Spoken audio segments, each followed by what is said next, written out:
Bonjour, nous sommes aujourd'hui en compagnie de Madame Guédé. Bonjour. Alors je suis venu à votre rencontre pour vous parler pour que nous parlions ensemble de la situation en Côte d'Ivoire. Alors vous faites partie du mouvement des Éburnéens réunis. Oui, exact. Voilà, donc ma première question sera tout simplement, pourriez-vous expliquer le contexte dans lequel Ouattara est arrivé au pouvoir en Côte d'Ivoire? Ouattara est arrivé au pouvoir suite à une élection présidentielle qui a eu lieu dans des conditions frauduleuses et suite auquel le président Gbagbo a demandé simplement le recomptage des voix et M. Ouattara a refusé catégoriquement de recompter les voix. Pour moi, je suppose que M. Ouattara n'a pas gagné les élections parce que quand on est sûr d'avoir gagné les élections, on recompte les voix. Même aux États-Unis, il y a eu un recomptage des voix, mais M. Ouattara l'a refusé.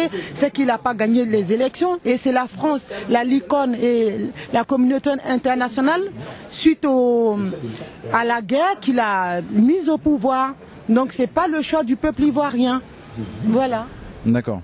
Si mes souvenirs sont bons, c'est le Conseil constitutionnel ivoirien qui demandait également le recomptage des voix. Exactement, et M. Ouattara l'a refusé. Et les résultats étaient donnés à l'hôtel du Golfe où était son QG. Ils ont séquestré le président du Conseil constitutionnel dans le QG de M. Ouattara et celui-ci a donné les résultats au QG de M. Ouattara. Donc ce qui a fait que Monsieur Gbagbo, c'est normal, il a refusé parce qu'il était sûr d'avoir gagné. Il a simplement demandé le recomptage que Monsieur Ouattara a refusé. Voilà. D'accord, très bien, merci. Alors, j'ai cru comprendre également, puisque vous êtes ici pour expliquer un petit peu la situation, qu'il y a énormément de massacres depuis que Ouattara est arrivé au pouvoir. Pourriez-vous nous expliquer comment ça se passe et dans quelle région? Monsieur Ouattara est arrivé au pouvoir suite à une guerre qu'il a lui-même formatée parce qu'il a ramené des étrangers, des Maliens, des Guinéens, des Burkinabés, des Dozo qui sont venus lui donner un coup de main pour prendre de force le pouvoir. Donc ces gens-ci étaient en Côte d'Ivoire, ils n'ont pas été payés parce qu'il leur a promis de l'argent qu'il n'était pas capable de leur donner. Et ces gens, suite à ça, ils tuent la population, ils massacrent et depuis l'armée est incontrôlable parce que c'est une armée qui a été formée par M. Ouattara, par des rebelles sur lesquels il n'a aucun pouvoir, aucune maîtrise. Et actuellement, il y a à l'ouest de la Côte d'Ivoire, il y a 2 semaines, il y a eu 211 morts bien comptés, sans compter ceux qui sont encore jetés dans les puits sous la protection de l'ONU. Les massacres se sont passés sous la protection. Les gens étaient dans des camps de réfugiés, soi-disant protégés par l'ONU. Et l'ONU était là et les gens ont été massacrés par l'armée de M. Ouattara. L'ONU a laissé faire. L'ONU a laissé faire. Et sans compter ceux qui sont dans les puits, qui ont été enterrés et tout ça. Alors, pourriez-vous nous parler également de Guillaume Soros?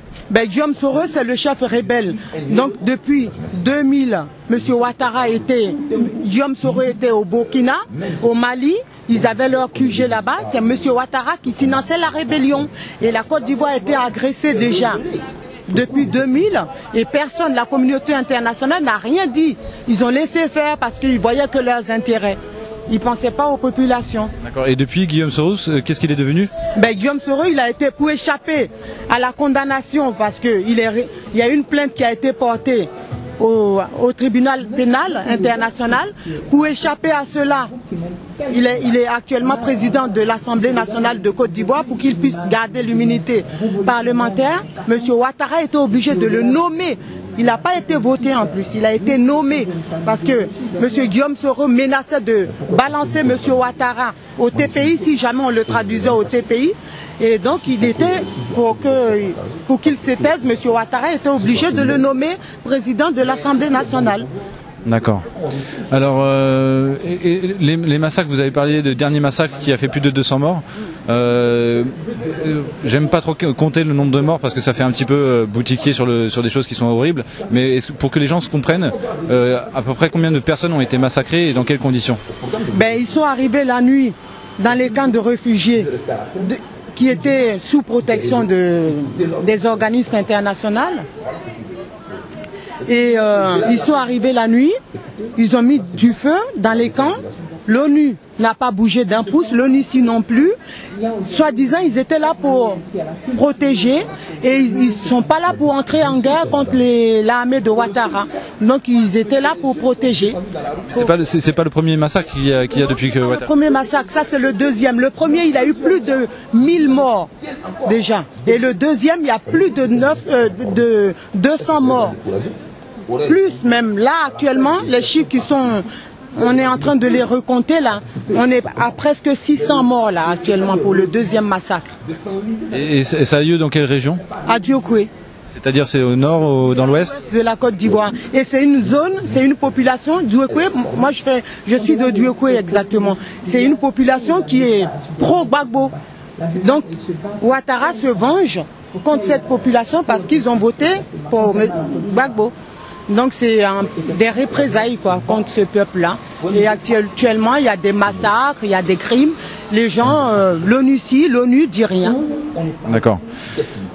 Bon, alors on va essayer d'avoir une petite lueur d'espoir. Quel est un petit peu votre espoir personnellement pour les mois qui viennent? Pour moi, personnellement, j'en vois pas parce qu'à Diokoué, les gens sont expropriés de leurs terres. Il y a des Burkinabés, les militaires de Ouattara qui l'a ramené du Burkina, qui chassent les autochtones et qui récupèrent les terres. Alors actuellement, moi, ma famille est à Abidjan. Ils n'ont plus de maison, ils ont été expropriés. Alors je vois pas, moi de mon côté, je vois pas d'issue.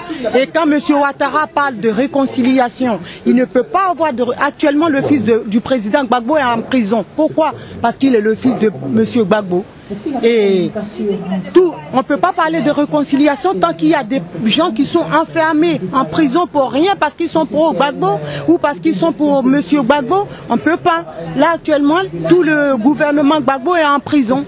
Donc pour parler de réconciliation, pour que je puisse avoir une lueur d'espoir, il faut d'abord la libération totale et sans condition de tous les prisonniers soi-disant politiques et ceux qui sont des prisonniers ordinaire. D'accord. Madame Guédé, je vous remercie beaucoup. Je vous en prie et je vous remercie et j'espère que, par votre aide, il y aura un changement. Merci. Merci.